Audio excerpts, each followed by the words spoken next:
All right, so I wrote this thing the other day, and I'm trying to remember it, but it goes like, and now time for another thrilling edition of Adventures in Radioland. This segment, my grandfather, and a newspaper article from the early 1950s. The article reads, W.H. Fergusson of 135 New York Avenue, builder of radios and tinkerer with things electrical, claims the distinction of being the oldest active radio addict in this section of the state of Florida. Mr. Fergusson first began his experiments with wireless telegraphy back in 1894 when he met Marconi, inventor of the wireless, when Marconi came to visit the Blue Hill Observatory at Reedville, Massachusetts, where my grandfather was working at that time. With a dozen or more sets that he keeps rigged up by his workshop in the rear of his home, back to the article, Mr. Fergusson can receive concert broadcasts from all over the nation and with many stations abroad. With his low meter sets, I guess they mean low band, he receives, hang on just a minute. And the rear of his home, Mr. Fergusson can receive concert broadcasts from all over the nation and with many stations abroad. With his low meter sets, he receives code messages from all parts of the world. When asked what if there is nothing on the air, Mr. Fergusson pulled down a book that resembled the telephone directory of Greater New York, in which were listed the various broadcast and amateur stations of the United States. There were approximately 65,000 amateur stations in the United States at that time. The veteran radio enthusiast said that the popular conception of a radio bug as one who sits for hours in front of the superheterodyne radio tuning on this station and that is erroneous. Such fans are novices in the game. They've had just broken the ice. The real bug is the one who juggles the dots and dashes from one continent to another. The real bug spurns a concert but loves only the code, Mr. Fergusson said. He said one of the strangest looking sets among Mr. Fergusson's collection is one designed to receive code messages at great distances. This outfit looks like 2 inkwells and a couple of gutter strings mounted on an ordinary rough pine board. With this outfit, he receives messages from Australia, as early as from stations in this country.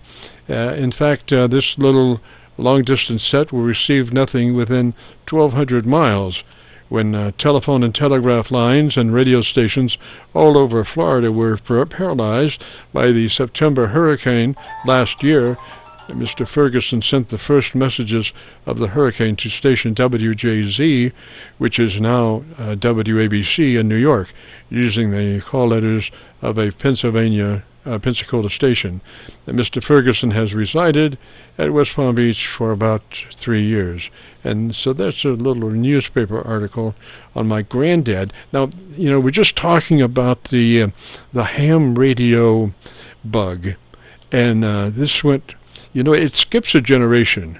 Just like from my grandfather to me, my father had no interest in ham radio. Roger, Roger? Yes, and so did mine. So I can honestly say, and let me tell you about Blue Hill. My grandfather was working at Blue Hill with his brother Sterling Fergusson, and they were doing kites for weather kites, forerunners of the first high ceiling weather sampling at Blue Hill.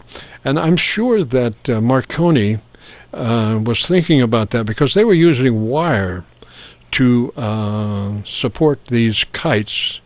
And so all Marconi had to do was hook up a wire to one of these kites, and he's got a 2,000, 3,000 foot antenna up there, which really would help his signal strength abroad. Vertically it would.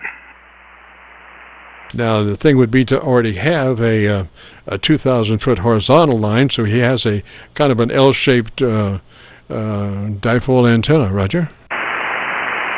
Yeah, you need a 20-foot piece of meteor string between a helium balloon and an antenna, because if you fire that antenna up with that high voltage node at the top of that antenna into a helium balloon, you're going to have an explosion.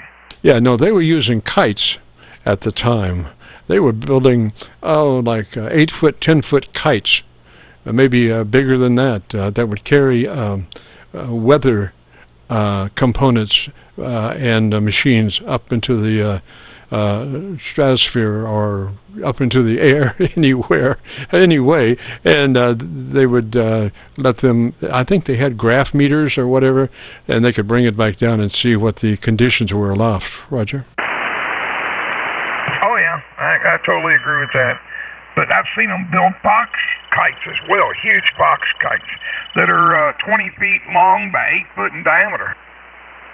Yes, sir. Yes, sir. Well, this Blue Hill was really an unusual place. It was a private place to begin with. I guess it's now a national monument, but it was, a guy that was fairly wealthy that decided that he wanted to build a weather station. He had a great interest in weather conditions, and so he did hire my grandfather and his brother. I'm not sure what that turns out to be to me, but anyway, they worked at Blue Hill, and Sterling was the genius there that built all the kites and particularly the weather machines. He built the weather machines that they were using to sample the weather.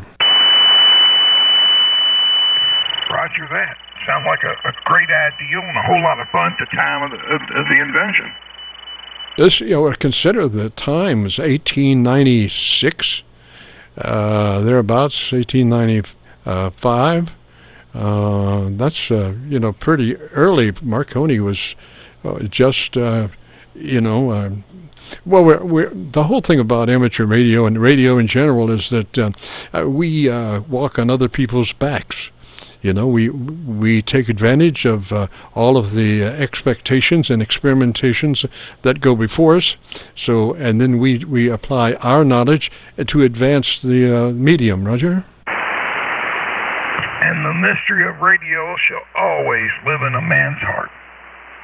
There you go. And along with that, never turn a PA on in vain. Well, especially with 10,000 volts on top of the anode.